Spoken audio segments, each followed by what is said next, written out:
एक भिखारी था। फुटपाथ पर बैठ कर के वो भीख मांगा करता था। एक बार नारद जी आए पृथ्वीलोक पर भ्रमण करते हुए।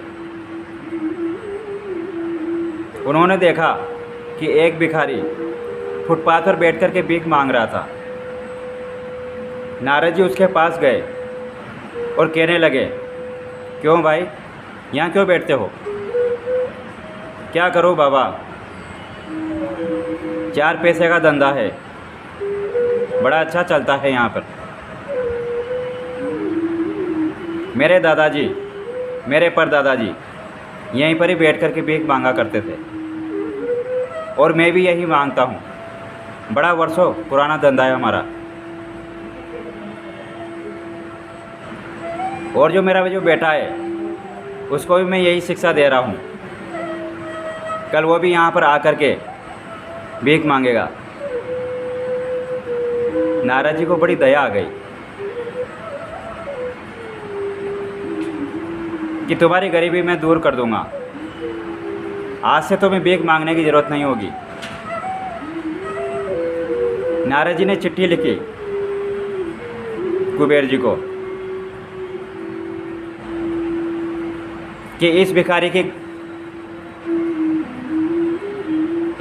की गरीबी को दूर करना और इसके कमंडल में इतने हीरे डालना जब तक इसका कमंडल बढ़ न जाए। आज्ञा से नारद जी। और वो चिट्ठी लेकर के कुबेर की नगरी अलकापुरी गया।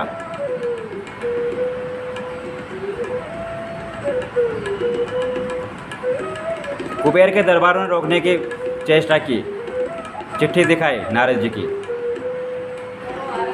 सलाम करके अंदर भेजा कि नारद जी की चिट्ठी है, अंदर जाने दो। और जैसे ही अंदर आया, कुबेर जी कहने लगे कि तुम कौन हो, किसने तुम्हें अंदर आने दिया? उस भिखारी ने नारद जी की चिट्ठी दिखा दी और चिट्ठी पढ़ करके कि मैं नारद, इस भिखारी की गरीबी को दूर करना और इसके कमंडल में इतने हीरे डालना जब तक इसके कमंडल बढ़ न जाए।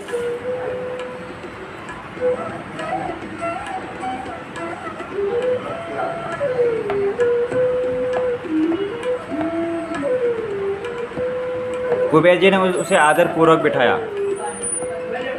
भोजन प्रसादी पवाई